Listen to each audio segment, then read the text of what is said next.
दादाजी जिस चीज को हाथ लगाते वह गोबर में बदल जाती। दूध का गिलास उठाया तो पूरा गिलास छपाक से गोबर बनकर जमीन पर फैल गया। लकड़ी की टेबल को छुआ तो गोबर का ढेर बन गई। आंगन में आम के पेड़ को हाथ लगाया तो पूरा पेड़ गोबर में बदलकर बिखर गई। गांव वाले डर गए, कोई उन्हें अपने घर के पास भी नहीं आने देता था। लोग कहते, इस बूढ़े के हाथों में श्राप है।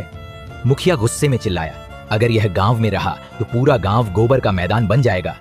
बेटे ने भी कांपती आवाज में दरवाजा बंद करते हुए कहा, पिताजी, अब आप हमारे लिए मुसीबत बन चुके हो। यह सुनकर दादाजी की आंखें भर आईं। वह बिना कुछ बोले चुपचाप गांव छोड़कर जंगल की तरफ चल पड़े। कई घंटों तक भटकने के बाद वह एक पुराने टूटे फूटे मंदिर के पास बैठकर रोने लगे। तभी अचानक पीछे से एक रहस्यमयी आवाज आई। गोबर से डरते क्यों हो?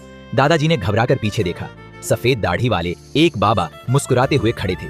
बाबा बोले, आज तक तुमने अपने डर से चीजों को छुआ, इसलिए सब बेकार हो गए। अब किसी की भलाई के लिए हाथ बढ़ाओ। इतना कहकर बाबा अगले ही पल हवा में गायब हो गए।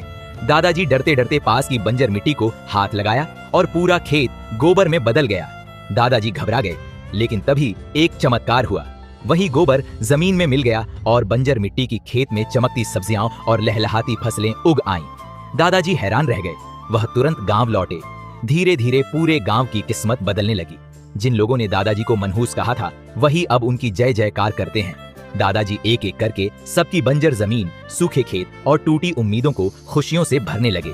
पूरे गांव में हरियाली से सोने जैसे चमकने लगी। लेकिन अगली सुबह दादाजी अकेले बैठकर रो रहे थे, क्योंकि इतना अच्छा काम करने के बाद भी उन्हें किसी ने लाइक और सब्सक्राइब नहीं किया।